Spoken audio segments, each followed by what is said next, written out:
Correcting most common push-up mistakes in 5 minutes. 3, 2, 1. I'll put this right here. All right, so if you're a beginner, these are the most common mistakes for your push-ups. This is how to correct them. So say if you're a beginner, I'm going to start off in modified position. All right, the more you angle your hips, the more you're going to feel the resistance. Okay, so don't worry about the toes for now. Now, the most common thing I see, I've been a NASM certified personal trainer for almost 10 years now, and I've worked with all kinds of people, and this is what I see the most. I'll start with the head. So a lot of times when people go all the way, their head, they don't know how to place their head. So some people go like this, some people will kind of wrench their neck like this, okay? It's best to have your spine neutral, okay? So you want to keep it aligned here,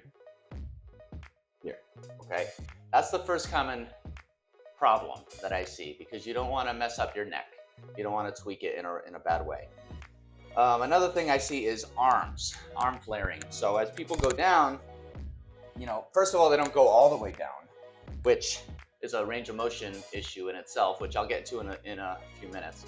But if you flare your elbows out like this, it puts a lot of torque on your rotator cuffs and your shoulders. So it's unnatural to move your shoulders in that manner. So to fix that, kind of act like you're pushing naturally, okay? So that's what a push-up is supposed to simulate. You're supposed to just push like you normally would push if you weren't pushing from the floor or the ground, okay?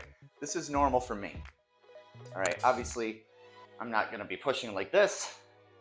You know, people shrug their shoulders, okay? Just relax your shoulders, push like you normally would push, okay? So, and range of motion is the other thing. And I made a whole video on beginner exercise. You can check out the link below in the description. It's a free course, completely free. It's about 90 minutes long. It'll give you a link to my email list and weekly newsletter. And you could unsubscribe at any point if you want, but there's a lot of valuable information in that course, and I go over all this in a lot more depth. So keep that in mind. When you talk about range of motion, you make sure you go all the way to your abilities, okay? So what I saw a lot in my time training in group gyms, all different fitness levels and conditions, is this is how I train people. So no matter who you are, you want to make sure you get all the way down to the floor. How am I doing here? We got 2 minutes left. You want to make sure you go all the way down to the floor, okay?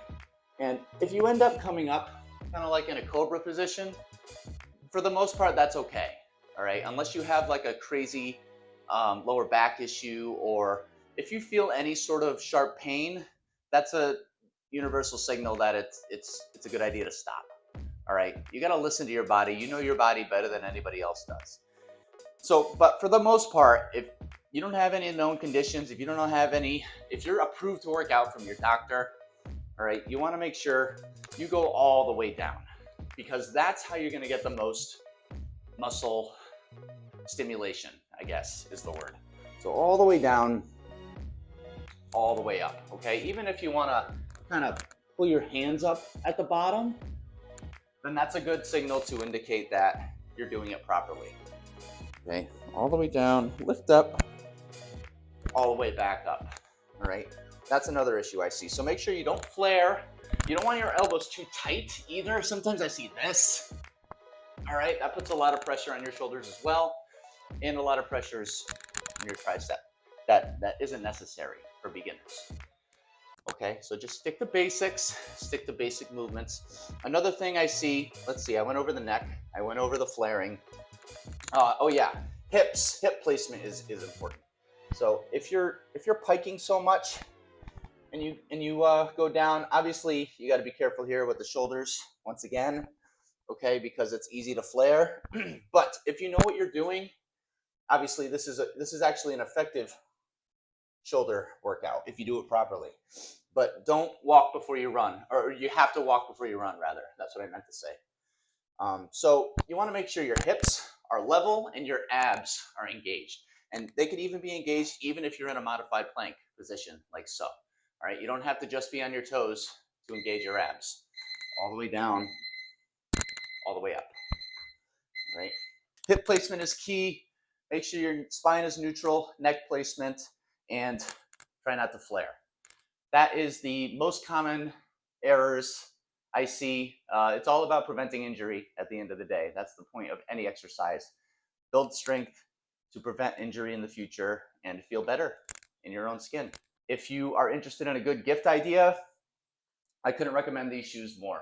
I've had these for years. Couldn't recommend them more. Super comfortable. You could be super mobile in them. Link is below for that as well. Or you could click the QR code right here. So if you like this video, make sure you press that like button. It's going to help show this video to more people who need it. And subscribe to MevolvE Fitness for more daily, shouldn't say daily, 3 times a week I aim for 5-minute workout content. So thank you guys so much for watching. Feel free to check out the description for more links. Thanks, guys. I'll see you in the next one. Have a good day.